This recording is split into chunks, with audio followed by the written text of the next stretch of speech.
దసరా రోజు జరుపుకునే శమీవృక్ష పూజ మరియు ఆయుధ పూజ వెనుక ఉన్న కథ, అలాగే వాటి అంతరార్థం గురించి ఈ వీడియోలో తెలుసుకుందాం. అజ్ఞాతవాసానికి వెళ్లే ముందు అర్జునుడు తనకు అత్యంత ముఖ్య ఆయుధమైన గాంధీవంతో సహా మిగిలిన ఆయుధాలను జమ్మి చెట్టుపై దాచాడు. అజ్ఞాతవాసం పూర్తయిన తరువాత సరిగ్గా విజయదశమి రోజున అర్జునుడు తిరిగి ఆయుధాలను తీసుకున్నాడు. ఆ ఆయుధాలకు పూజ చేసి వాటిని ధరించి కౌరవులపై యుద్ధానికి బయలుదేరాడు.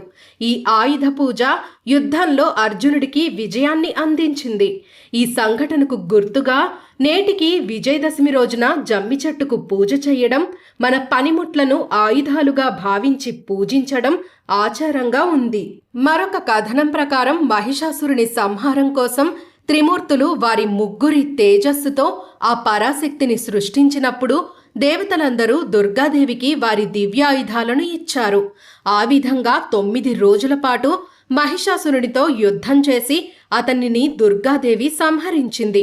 దుర్గాదేవికి విజయాన్ని అందించిన ఆయుధాలను గౌరవిస్తూ వాటిని శక్తి స్వరూపంగా భావించి నవరాత్రిలో పూజిస్తారు.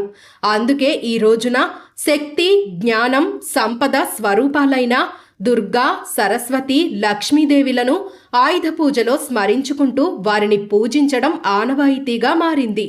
మనకు జీవనోపాధిని అందించి జీవితంలో విజయం సాధించడానికి సహాయపడే ప్రతి సాధనం, పనిముట్టు, వృత్తిని దైవంగా భావించి వాటికి కృతజ్ఞతలు చెప్పడమే ఈ పూజలో దాగి ఉన్న అంతరార్థం. ఆయుధాలను పూజించడం అంటే మన జీవితంలో విజయం సాధించడానికి అవసరమైన శారీరక శక్తిని అందించే దుర్గాదేవిని, జ్ఞానాన్ని అందించే సరస్వతీదేవిని, సంపదలను ప్రసాదించే లక్ష్మీదేవిని ఏకకాలంలో ఆరాధించడం. ఈ విధంగా ఆయుధ పూజ అనేది కేవలం ఆయుధాలకు మాత్రమే కాకుండా మన జీవితంలో జ్ఞానం, శక్తి, విజయం అనే అంశాలకు కూడా ప్రాధాన్యతను ఇచ్చే ఒక పండుగగా నిలిచింది.